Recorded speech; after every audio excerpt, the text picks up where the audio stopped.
वन्दे मातरम् सुजलां सुफलां मलयज शीतलां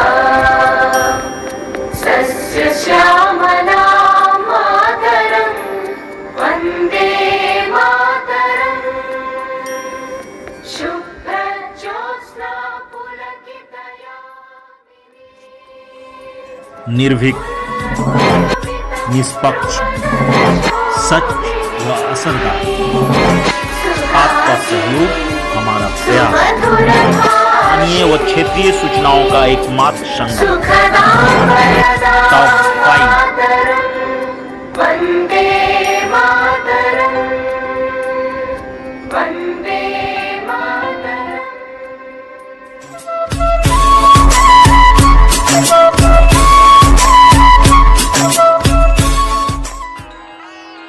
बरी के बारटाड़ में मिला शव गुलगुलिया का। थायराइड से हुई थी मृत्यु। ग्रामीणों की डर से गाड़ी छोड़कर भाग गया था पुत्र राकेश। जीटी रोड पंचमाधव के कुलंगा स्थित पेट्रोल पंप के पीछे जंगल में लगी आग। मौके पर पहुंचे दमकल। देर शाम वनकर्मी लगे थे बुझाने में।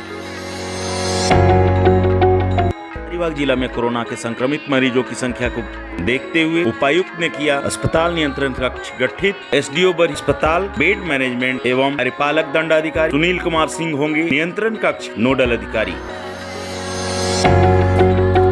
कोरोना संक्रमण से अनुमंडलीय अस्पताल बरही की व्यवस्था चरमराई। ट्रूनेट जांच, ऑनलाइन कार्य सहित अन्य कार्यों में बढ़ी समस्याएं। 22 से 29 अप्रैल तक स्वास्थ्य सुरक्षा सप्ताह के अंतर्गत झारखंड सरकार ने सभी आवश्यक सेवाओं को छोड़ अन्य सभी सेवा किया पूर्णतः बंद।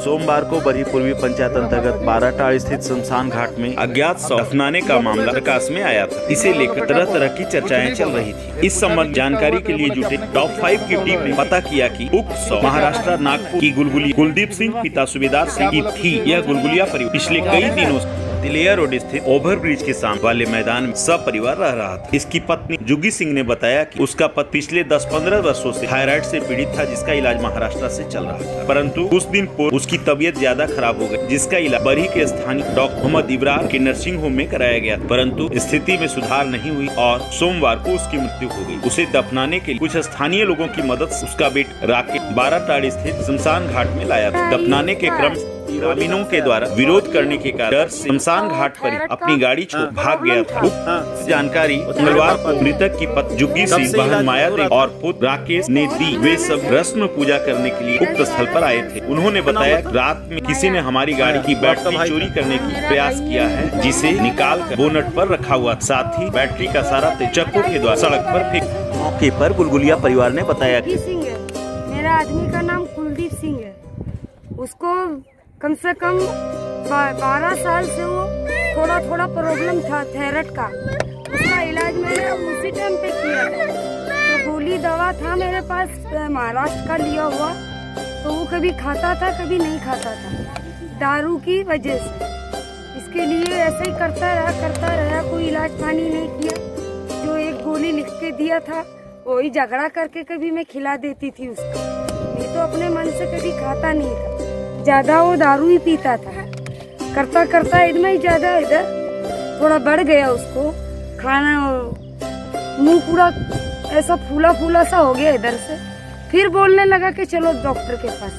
फिर डॉक्टर के पास आई तो डॉक्टर ने देखकर गोली दवा दिया। घर पे गई, 7 बजे दवा लेके मैं घर पे चली गई थी। घर पे जाने के बाद 12-1 बजे उसको ज्यादा सांस लेने में प्रॉब्लम होने लगा।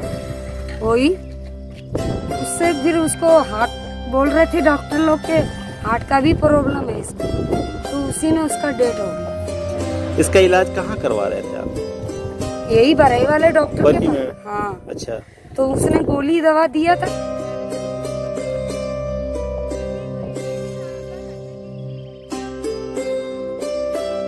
तो आपके कितने बच्चे हैं? 4 बच्चे। वो आपका गाड़ी भी है मेरे ही नाम से। अच्छा। हाँ। तो ये भागा क्यों?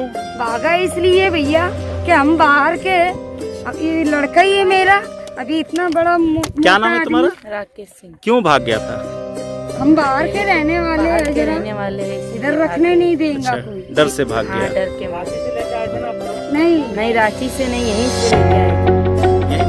मंगलवार को जीटी रोड पंचमाधव स्थित कुलंगा पेट्रोल पंप के पीछे की जंगल में अचानक आग लग गई। आग की सूचना पेट्रोल पंप कर्मियों के द्वारा अग्निशमन कार्यालय बरही को दिया गया। तत्काल दमकल कर्मी दमकल के साथ घटना स्थल पर पहुंचे। आग की लपटें दूर तक फैल चुकी थी। किसी प्रकार दमकल कर्मियों ने आग बुझाने का काम किया। मौके पर पहुंचे अग्निशमन के राजेश वर्णवाल ने बताया कि आग की लपटें जंगल की दूसरे छोर तक पहुंच चुकी है। वहां तक दमकल गाड़ियां ले जाना संभव नहीं था, फिर भी किसी प्रकार आग पर काबू पाया गया। वहीं वन विभाग के रेंजर गोरख राम ने बताया 2 वनकर्मी भी आग बुझाने के लिए गए हुए हैं, जो देर शाम तक बुझाने का काम कर रहे थे। हालांकि इस घटना जंगल के झाड़ियों से छोटे मोटे पौधे जलकर राख हो गए हैं। किसी भी हताहत की जानकारी नहीं मिली है और न ही किसी भी प्रकार फसल ही जला है। तो जानकारी स्थानीय ग्राम प्रधान हरेंद्र यादव ने दी।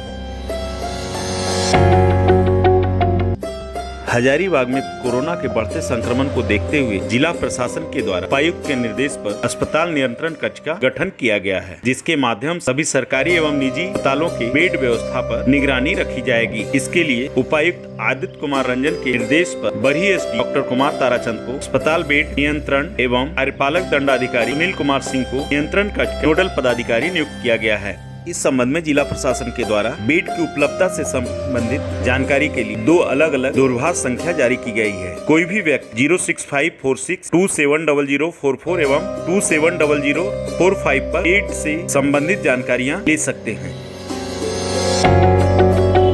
में कोरोना संक्रमण की संख्या दिन प्रतिदिन बढ़ता जा रहा है। इस संक्रमण से मंडलीय अस्पताल बरही भी पूरी तरह से संक्रमित हो चुका है, जिससे प्रबंधन की व्यवस्थाएं चरमरा गई है। अब तक अनुमंडलीय अस्पताल के एक चिकित्सक सहित बीपीएएनएम, स्वास्थ्य कंप्यूटर ऑपरेटर, लिपिक सहित 12 कर्मी संक्रमित हो चुके हैं। ट्रूनेट जांच सिर्फ 1 स्वास्थ्य कर्मियों की मदद से चलाई जा रही है। कार्यालय पूर्णतः बंद हो चुका है। उक्त संबंध में जानकारी देते हुए नोडल पदाधिकारी प्रकाश ज्ञानी ने बताया कि वरीय पदाधिकारी से भी बात करने पर उन्होंने भी व्यवस्था बताते हुए उपलब्ध संसाधनों की सहायता से ही बेहतर काम करने की सलाह दी है। डॉक्टर ज्ञानी ने बताया कि काल टेलीफोनिक सेवाएं उपलब्ध एवं किसी भी प्रकार के स्वास्थ्य संबंधित समस्या के लिए टेलीफोन पर उपलब्ध रहेंगे। इसके साथ ही साथ यथासंभव अस्पताल में भी इलाज किया जा रहा है। राज्य में बढ़ रहे कोरोना संक्रमण को लेकर झारखंड के मुख्यमंत्री हेमंत सोरेन के द्वारा अंतिम निर्णय लेते हुए कल 22 अप्रैल से 29 अप्रैल तक एक सप्ताह स्वास्थ्य सप्ताह कार्यक्रम के अंतर्गत राज्य में सभी आवश्यक सेवाओं को छोड़कर अन्य सभी सेवाओं को बंद करने का निर्णय लिया गया है। संबंध में जानकारी देते हुए मुख्यमंत्री ने बताया कि हमारी प्राथमिकता है जीवन और जीविका दोनों को सुरक्षित करना। इस संदर्भ में हमने 22/4/2021 यानी परसों से 29/4/2021 तक स्वास्थ्य सुरक्षा सप्ताह का सभी को अनुपालन करने का निर्णय लिया है और मुझे पूरा विश्वास है इस स्वास्थ्य सुरक्षा सप्ताह के माध्यम से हम कोविड-19 के चेन को ब्रेक करने में सफल होंगे। इस स्वास्थ्य सुरक्षा सप्ताह में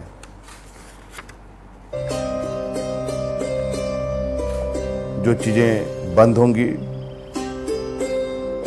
कुछ मैं आपको बता देना चाहता हूं, बाकी आदेश के माध्यम से सभी को निर्गत किए जाएंगे। सभी जिलों में सभी पत्रकारों को, सभी मीडिया चैनलों में आवश्यक सामग्री की दुकानों को छोड़कर अन्य सभी दुकानें बंद रहेंगी।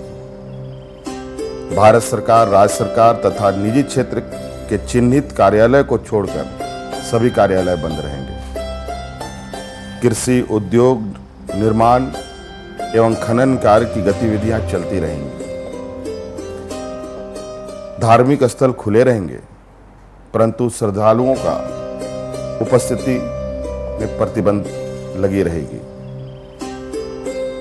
कोई भी व्यक्ति अनुमति प्राप्त कार्यों को छोड़कर अपने घरों से बाहर नहीं निकलेंगे। 5 से अधिक व्यक्ति का कहीं भी एकत्रित होना वर्जित होगा। कोरोना संक्रमण को जन भागीदारी से ही रोका जा सकता है, ये हम सब जानते हैं और ये आज के समय में ये नितांत आवश्यक है। और मेरा आपसे अनुरोध है, पूरे राज्यवासियों से, इस महामारी को हम अपने राज्य से दूर भगाएंगे, अपने आस पड़ोस से दूर भगाएंगे। इसके लिए हमें निर्देशों का पालन कड़ाई से करना होगा, खुद भी करना होगा और औरों को भी प्रेरित करना होगा। इसलिए सरकार द्वारा निर्देश का पालन बिल्कुल आप सभी लोगों के सहयोग से ही सफल हो सकता है। इसलिए इस संक्रमण में सभी लोगों की भूमिका सुनिश्चित हो, यह हमारी सोच है और इसी संदर्भ में ये निर्णय सरकार ने लिया है। और मुझे उम्मीद है कि आप सब लोग सुरक्षित रहें, आपके परिवार सुरक्षित रहें, आपके सहयोगी सुरक्षित रहें और हमारा राज्य सुरक्षित रहे। मुख्यमंत्री के द्वारा इसी लिए आशा गए इस उम्मीद के निर्णय साथ का राज्य की जनता आप ने सबको स्वागत मेरी ओर किया से है।